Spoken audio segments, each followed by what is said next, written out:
السلام عليكم ورحمة الله وبركاته. إن الحمد لله الذي مرج البحرين هذا أذب فرات وهذا ملح أجاج وجعل بينهما برزخا وحجرا محجورا. صدق الله المولانا العظيم صلى الله عليه وسلم وآله وصحبه أجمعين ومن تبعهم بإحسان إلى يوم عظيم.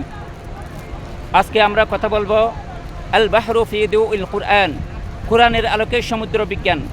আমরা বলে থাকি Quran is not a religious book of divine but also complete code of life. আমরা যে বলি কোরআন পরিপূর্ণ জীবন ব্যবস্থা, সেটার একটি এক্সাম্পল হচ্ছে এই সমুদ্র বিজ্ঞান। সমুদ্র বিজ্ঞান সম্পর্কে আল্লাহ সুবহানাহু ওয়া তাআলা সূরাতুল ফুরকানের 53 নম্বর আয়াতে বলেন, ওয়াল্লাযী মারজাল বাহরাইন হাযা আযবুন ফুরাতুন, তিনি হচ্ছে সেই সত্তা যেই সত্তা দুটি সমুদ্রকে প্রবাহিত করেছেন। এর একটি হচ্ছে সুমিষ্ট পানি, আরেকটি হচ্ছে লবণাক্ত পানি, এবং এই দুই সমুদ্রের মাঝখানে তিনি একটি প্রাচীর স্থাপন করেছেন, যে প্রাচীরের কারণে দুটি সমুদ্র একত্রিত হতে পারে না। 2 নম্বর পয়েন্ট, আমরা সূরাতুল ফাতিরের 12 নম্বর আয়াত থেকে শিক্ষা পাই। মহান রব্বুল আলামিন বলেন, ওয়ামা ইয়াস্তাবিল বাহরান হাযা আযবুন ফুরাতুন সায়িগুন শারাবুহু ওয়া হাযা মিলহুন উজাজ ওয়া মিন কুল্লিন তাকুলুনা লাহমান তুরিয়া ওয়া তাস্তাখরিজুনা হিল্লাতান তালবাসুনাহা ওয়া তারাল ফুলকা ফীহি মাওয়াখিরা লিতাবতাগু মিন ফাদলিহি ওয়া লাআল্লাকুম তাশকুরুন। এই সূরাতুল ফাতিরের 12 নম্বর আয়াতে কয়েকটি পয়েন্ট আমাদের জন্য আল্লাহ সুবহানাহু ওয়া তাআলা উল্লেখ করেন, যেগুলো আমাদের জন্য শিক্ষণীয়। 1 নম্বর, তিনি উল্লেখ করেন দুই সমুদ্র কখনো এক হতে পারে না।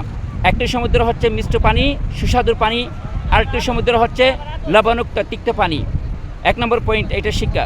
2 নম্বর পয়েন্ট, তিনি বলেন যে এই দুই সমুদ্রের মাঝখানে একটি প্রাচীর রয়েছে, যে প্রাচীর লবণাক্ত পানি এবং মিঠা পানি দুই সমুদ্রকে কখনো এক হতে দেয় না। 3 নম্বর পয়েন্ট, আল্লাহ সুবহানাহু ওয়া তাআলা বলেন, আমরা এই সমুদ্র থেকে বিভিন্ন ধরনের মণিমুক্তা আমরা এখান থেকে আমরা গবেষণা করে বের করি, যেগুলো আমাদের দৈনন্দিন জীবনে আমরা ব্যবহার করি, যেগুলো আমরা বিজনেস করি। 4 নম্বর পয়েন্ট, তিনি উল্লেখ করেন, আমরা এই সমুদ্র থেকে তাজা বিভিন্ন ধরনের মাছ আমরা আরোহণ করি, আমরা দৈনন্দিন জীবনে আমাদের আমিষের চাহিদা মিটাতে সেই মাছগুলো আমরা বক্ষণ করি। এটা আমরা বিজনেস, এক ধরনের মাছ আমরা এই সমুদ্র থেকে পেয়ে থাকি। 4 নম্বর পয়েন্ট, আল্লাহ সুবহানাহু ওয়া তাআলা উল্লেখ করেন, এই যে সমুদ্রের মাঝখানে আমরা বিশাল বিশাল আমরা জলযান দেখতে পাচ্ছি, ওয়াতারাল ফুলকা ফীহি মাওয়াখিরা, যে এখানে বিশাল বিশাল জলযান রয়েছে, সেই জলযান দিয়ে আমরা লিতাবতাগু মিন ফাদলিহি, আল্লাহ সুবহানাহু ওয়া তাআলা আমাদের জন্য সমুদ্রে অনেক কল্যাণ রেখেছেন, আমাদের জন্য অনুগ্রহ রেখেছেন। সেই অনুগ্রহ আমরা জলযানের মাধ্যমে আমরা এখান থেকে বের করে নিয়ে আসতে পারি, লাআল্লাকুম তাশকুরুন, যেন আমরা স্রষ্টার আমরা কৃতজ্ঞতা প্রকাশ করতে পারি। 3 নম্বর, তিনি উল্লেখ করেন সূরাতুর রহমানের 19 নম্বর আয়াত থেকে, মারজাল বাহরাইন ইয়ালতাকিয়ান বাইনাহুমা বারযাখুল লা ইয়াবগিয়ান ফাবিআইয়ি আলাই রাব্বিকুমা তুকাযযিবান। দুই সমুদ্রকে আল্লাহ সুবহানাহু ওয়া তাআলা একত্রিত করেছেন, কিন্তু দুই সমুদ্রের মাঝখানে একটি প্রাচীর রয়েছে, যার কারণে দুই সমুদ্র কখনো এক হতে পারে না। অতএব জিন ও মানুষ কোন আল্লাহ সুবহানাহু ওয়া তাআলার নিয়ামত অনুগ্রহ তোমরা অস্বীকার করবে, অমান্য করবে।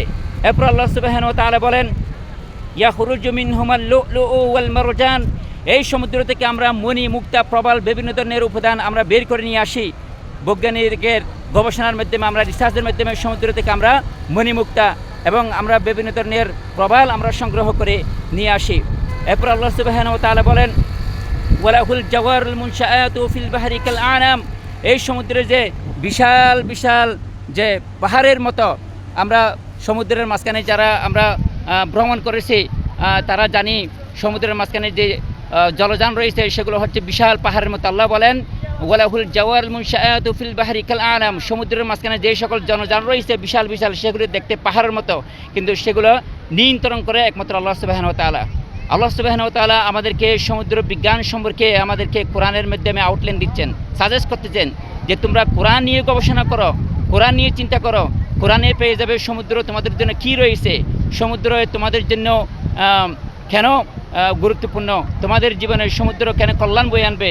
আল্লাহ সুবহানাহু ওয়া তাআলা আমাদেরকে কোরআন বোঝার জন্য এবং সমুদ্র সম্পর্কে রিসার্চ করার জন্য, এবং সেই রিসার্চের মাধ্যমে আমরা আউটলাইন যেগুলো পাব, সেই আউটলাইনগুলো জীবনে বাস্তবায়ন যেন করতে পারে আল্লাহ সুবহানাহু ওয়া তাআলা আমাদেরকে তৌফিক দান করুক।